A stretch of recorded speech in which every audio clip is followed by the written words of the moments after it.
राधे राधे आप सभी को। अब हम डिस्कस करेंगे सेक्शन 21 क्या कहता है। सेक्शन 21 डिस्कस करने से पहले एडमिशन को एक बार रिवाइज कर लेते हैं। हमने क्या डिस्कस किया था? जो स्टेटमेंट मेकर ने अपने फेवर में एडमिट करी है उसे प्रूव नहीं किया जा सकता, लेकिन अगर मेकर ने अपने अगेंस्ट में कोई स्टेटमेंट एडमिट की है then it is allowed to be prove. That is we can say in this way also self harming statement is admissible but not self serving.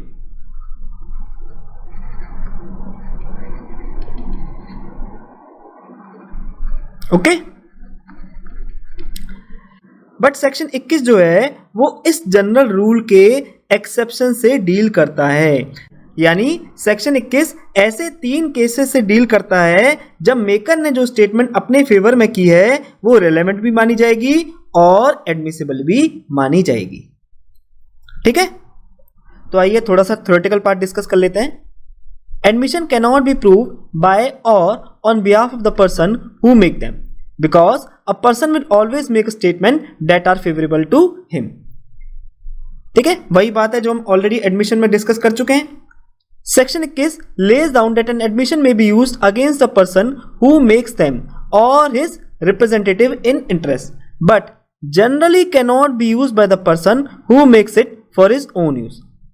ठीक है, सेक्शन 21 क्या ले डाउन करता है कि मेकर ने अगर कोई स्टेटमेंट अपने अगेंस्ट में की है then it is allowed to be prove, लेकिन जो स्टेटमेंट मेकर ने अपने फेवर में एडमिट करी है उसे प्रूव नहीं किया जा सकता। ठीक है, सेक्शन 21 इस जनरल रूल को ले डाउन करता है। अब इसी जनरल रूल के 3 एक्सेप्शन सेक्शन 21 में गवर्न किए हुए हैं। यानी सेक्शन 21 उन 3 केसेस से डील करता है, उन 3 एक्सेप्शन से डील करता है जब मेकर ने जो स्टेटमेंट अपने फेवर में की है वो रेलेवेंट भी मानी जाएगी और एडमिसिबल भी मानी जाएगी।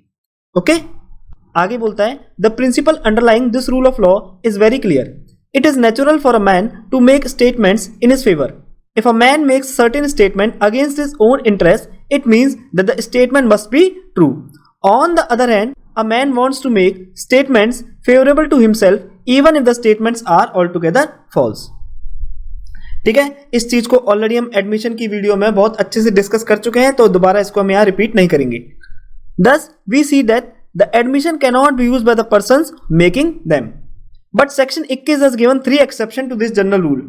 In these exceptional cases the person making admission may use it at the trial and may derive benefit out of it। चलिए स्टार्ट करते हैं अब सेक्शन 21 को।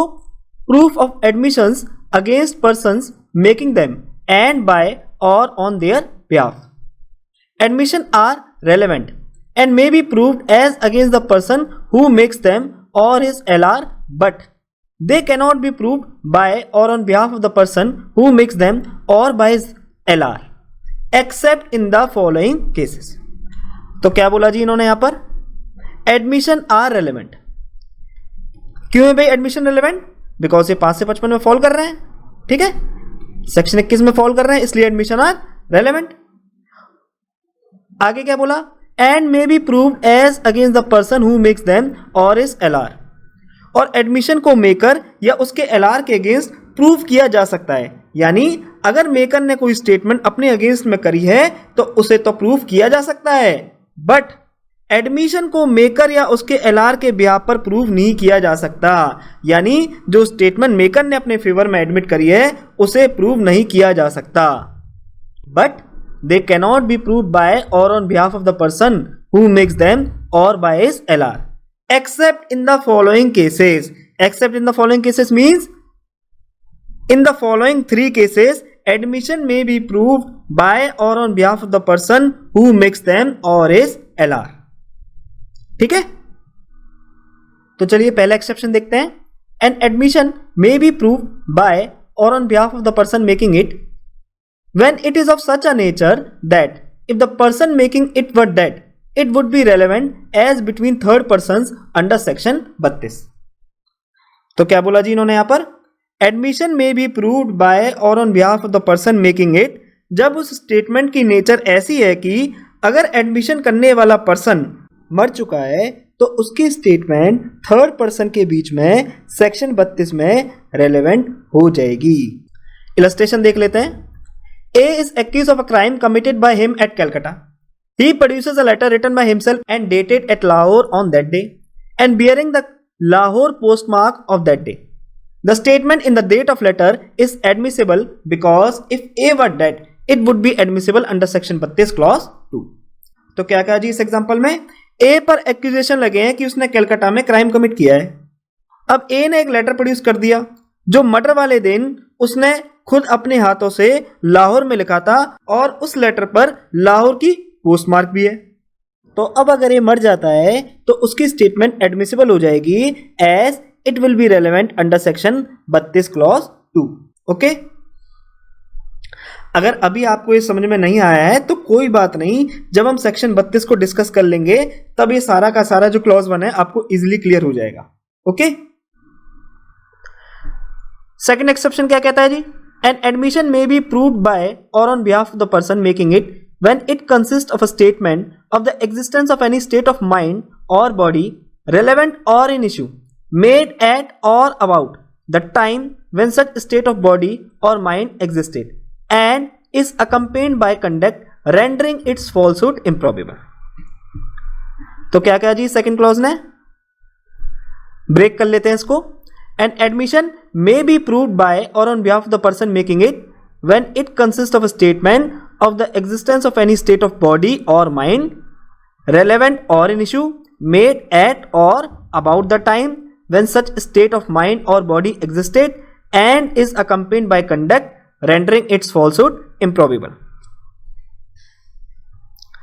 तो इन्होंने बताया admission may be proved by or on behalf of the person making it जब statement state of body या स्टेट ऑफ माइंड के एग्जिस्टेंस से रिलेटेड है, जो या तो रेलेवेंट है या इश्यू में है, और वो स्टेटमेंट उस समय की गई है या उस समय के आसपास की गई है जब वो स्टेट ऑफ बॉडी या स्टेट ऑफ माइंड एग्जिस्ट करते थे, और उन स्टेट ऑफ बॉडी और माइंड के साथ एक कंडक्ट भी किया गया था जो उस स्टेटमेंट के फॉल्स होने की बात को इम्प्रॉबेबल बना रहा था। इम्प्रॉबेबल यानी इम्पॉसिबल। जैसे एग्जांपल लेते हैं, सपोज मैंने अपनी मदर को बोला कि मां मेरे सर दर्द हो रहा है। अब ये स्टेटमेंट सिंस मैंने अपने फेवर में की है तो ये रेलेवेंट नहीं मानी जाएगी, पर अगर ये स्टेटमेंट मैंने उस टाइम पर करी है जब वो स्टेट ऑफ बॉडी या स्टेट ऑफ माइंड एग्जिस्ट करता था, यानी जब मैंने स्टेटमेंट करी कि मां मेरे सर दर्द हो रहा है तब उस टाइम एक्चुअली में मेरे सर दर्द एग्जिस्ट करता था, और स्टेटमेंट करने के बाद मैंने कोई कंडक्ट भी किया जो उस स्टेटमेंट के फॉल्स होने की बात को इम्पॉसिबल बना रहा है।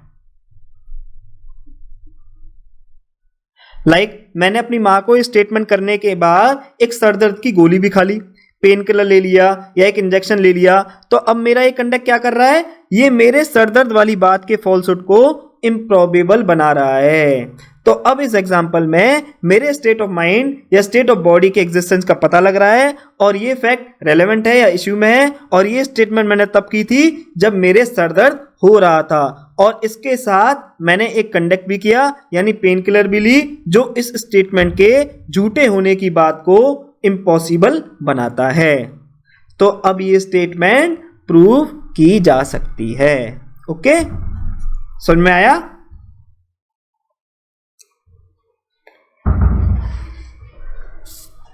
तो चलिए देखते हैं अब इसको।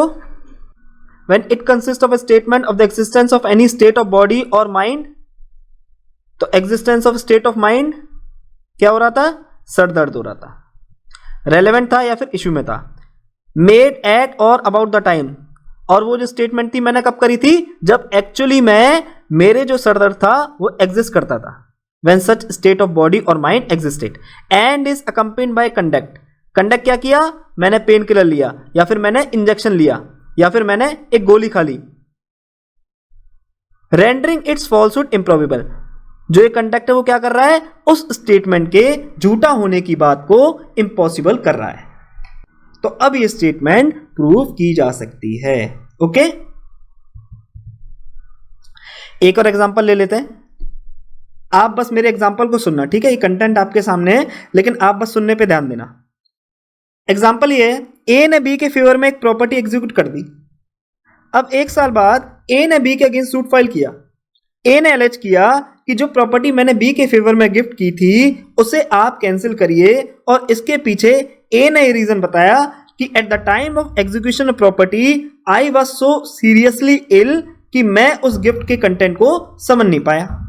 यानी जब उसने गिफ्ट एग्जीक्यूट किया वो उस टाइम इतना बीमार था कि उस बीमारी के कारण वो डीड के कंटेंट्स को समझ नहीं पाया। ठीक है, he was so seriously ill that he could not understand the contents of the gift deed। अब इस केस में इश्यू क्या है जी?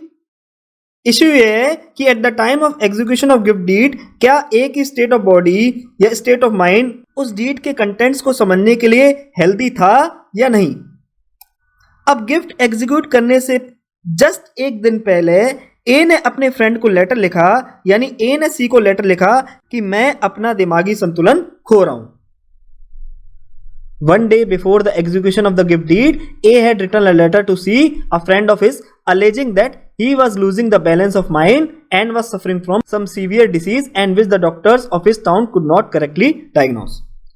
गिफ्ट एग्जीक्यूट करने से जस्ट एक दिन पहले ए ने अपने फ्रेंड यानी सी को लेटर लिखा कि मैं अपना दिमागी संतुलन खो रहा हूं और मैं एक सीरियस बीमारी से सफर कर रहा हूं जिसका इलाज मेरे एरिया के डॉक्टर्स के पास नहीं है। और सी को बोला कि आप अपने शहर से एक एक्सपर्ट डॉक्टर को लेकर मेरे घर आइए। उसी रात डॉक्टर आता है, ए को कुछ मेडिसिन प्रिस्क्राइब करता है और ए से 1000 रुपये अपनी फीस के तौर पर चार्ज करता है। अब ये जो लेटर है इसे ए को प्रूव करने दिया जाएगा। वाई? बिकॉज ये लेटर ए ने सी को उस टाइम लिखा था जब वो state of body actually exist कर रही थी, प्लस जो ए का सब्सिक्वेंट कंडक्ट था दैट इज प्रिस्क्राइब्ड मेडिसिन को लेना और डॉक्टर की फीस को देना, ये उस स्टेटमेंट की फॉल्सहुड होने को इम्पॉसिबल बना रहा है। ठीक है, हुआ क्लियर? तो यहां पर ए ने सी को लेटर कब लिखा था? जब वो एक्चुअली में बीमार था। ठीक है, यानी जब जो स्टेट ऑफ बॉडी या स्टेट ऑफ माइंड जो है वो एग्जिस्ट कर रही थी और इसके साथ जो ए का सब्सिक्वेंट कंडक्ट था दैट इज प्रिस्क्राइब मेडिसिन को लेना और डॉक्टर की फीस को देना, ये उस स्टेटमेंट की फॉल्सहुड होने को इम्पॉसिबल बना रहे हैं। ओके, तो इसलिए अब ये जो लेटर है इसे ए को प्रूव करने दिया जाएगा। ओके, तो चलिए इस एग्जांपल को क्लॉज 2 की सारी रिक्वायरमेंट से देखते हैं। Admission may be proved by or on behalf of the person making it when it consists of a statement of the existence of any state of mind or body। ठीक है जी, बिल्कुल सही बात है। क्या लिखा था इन्हें कि मैं अपना दिमागी संतुलन खो रहा हूं और मैं एक सीवियर बीमारी से सफर कर रहा हूं। तो यहां पर ए ने लेटर में क्या दिखाया? Existence of state of body, जो कि रेलेवेंट है इश्यू में, और वो स्टेट ऑफ बॉडी या स्टेट ऑफ माइंड, और वो स्टेटमेंट कब की गई थी? मेड एट और अबाउट द टाइम जब वो स्टेट ऑफ बॉडी या स्टेट ऑफ माइंड एग्जिस्ट कर रही थी, यानी जब वो वाकई में संतुलन खो रहा था, जब वो वाकई में बीमार था। And is accompanied by conduct rendering its falsehood improbable. और कंडक्ट क्या था उसका जी? डॉक्टर के द्वारा प्रिस्क्राइब मेडिसिन को खाना और डॉक्टर की जो 1000 रुपये फीस थी उसको पे करना। ये क्या दिखा रहे हैं? ये कंडक्ट उस स्टेटमेंट के फॉल्सहुड होने की बात को इम्पॉसिबल बना रहे हैं। ठीक है, थर्ड एक्सेप्शन क्या कहता है जी?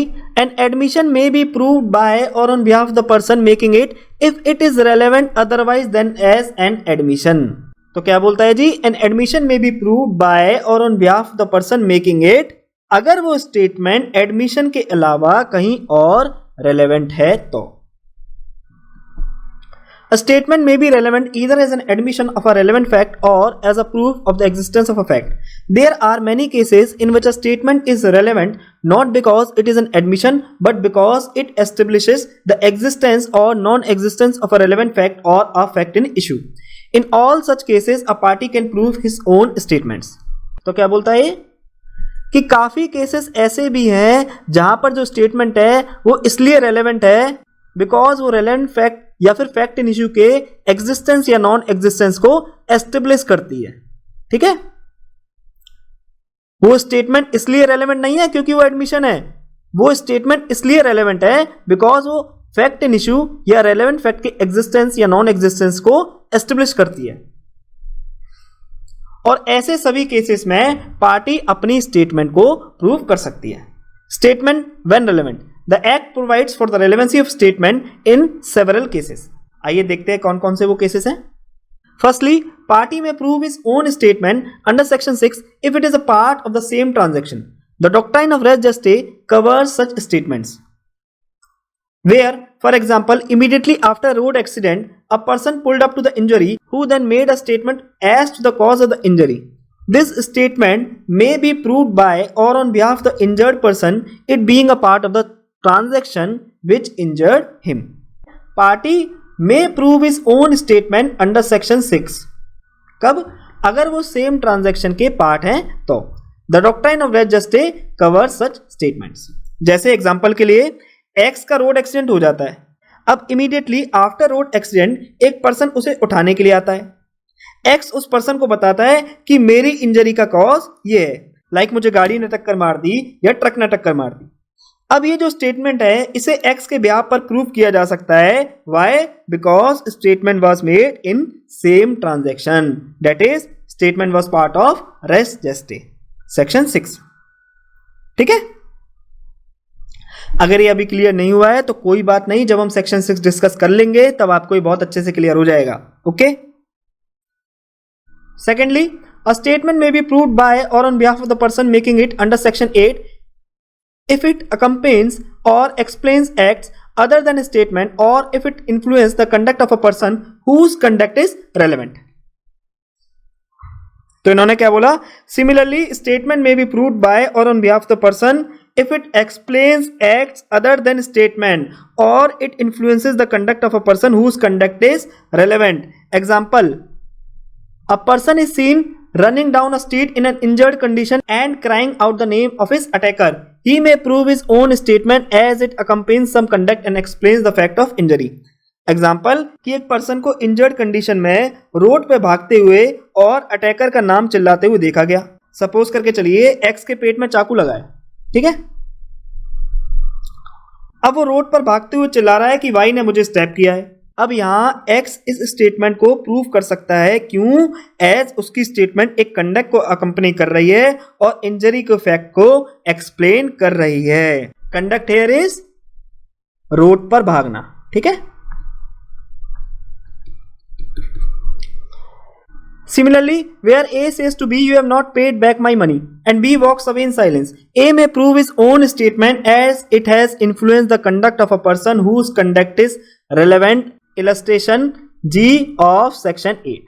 Similarly, A ने B से कहा कि भाई तूने मुझे अभी तक मेरे पैसे नहीं लौटाए। इतना सुनते ही B वहां से चुपचाप चला जाता है। अब A यहां ये स्टेटमेंट प्रूव कर सकता है। Why? Because it has influenced conduct of a person whose conduct is relevant. Section 8 जब डिस्कस करेंगे तभी आपको सारा क्लियर हो जाएगा, बिल्कुल भी परेशान मत होना, ठीक है। सेक्शन 6, सेक्शन 8 जब हम डिस्कस करेंगे तब ये सारी चीजें आपको बहुत अच्छे से क्लियर हो जाएंगी। ओके, इलस्ट्रेशन देख लेते हैं इसका। A is accused of receiving stolen goods knowing them to be stolen. He offers to prove that he refused to sell them below their value.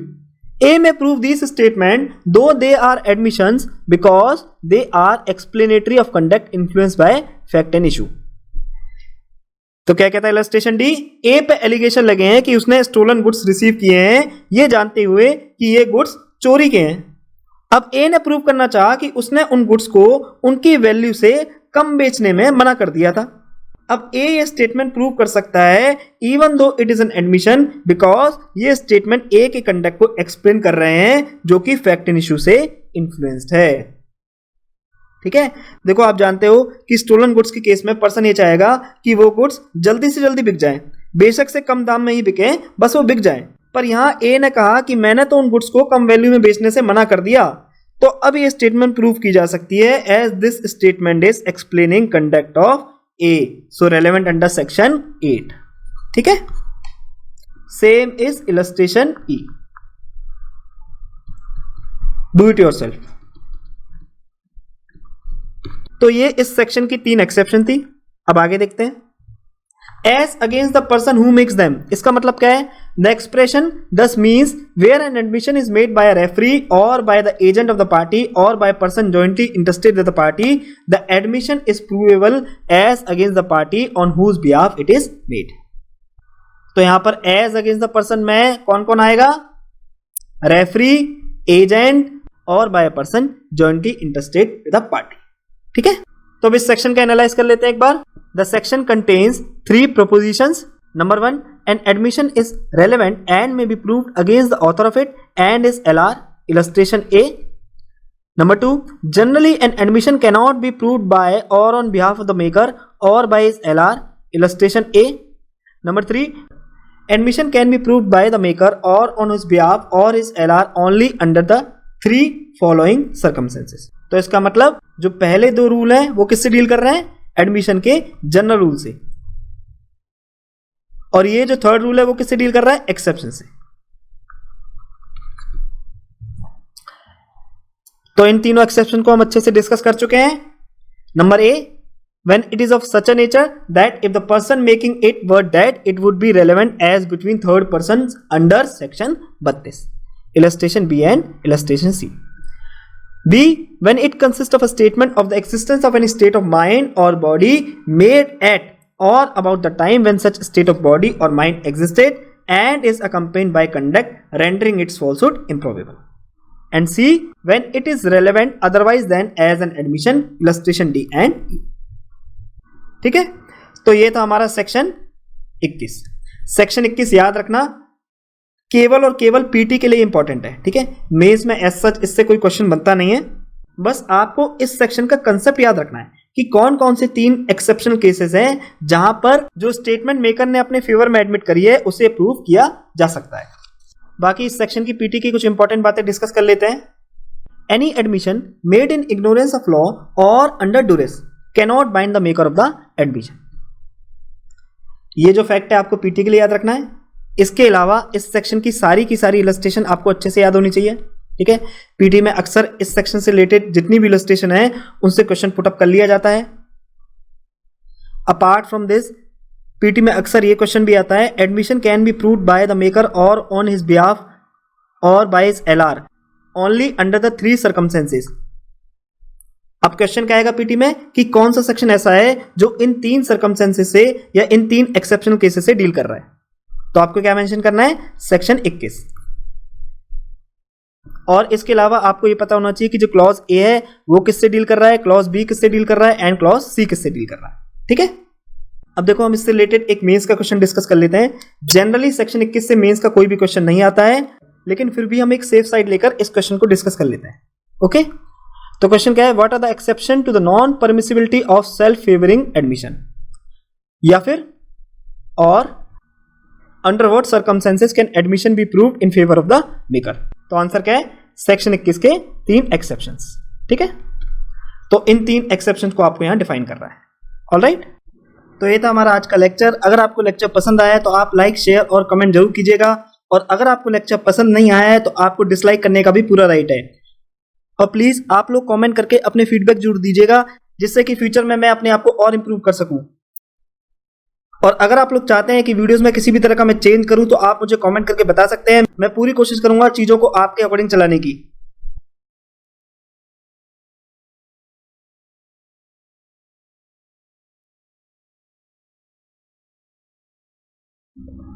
Special thanks to my गुरु नेहा सिंह, जिन्होंने year 2018 में Indian evidence act का अपना ज्ञान मेरे साथ साझा करके मुझे लेक्चर बनाने के काबिल बनाया।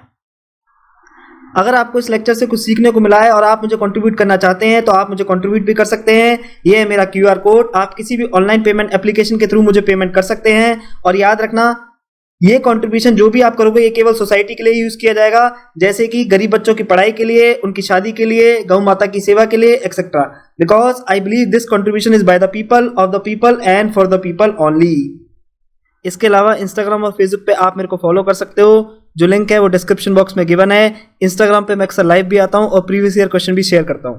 तब तक के लिए स्वस्थ रहिए, व्यस्त रहिए और मस्त रहिए। Take care of your health physically, mentally and emotionally. जय हिंद, जय भारत।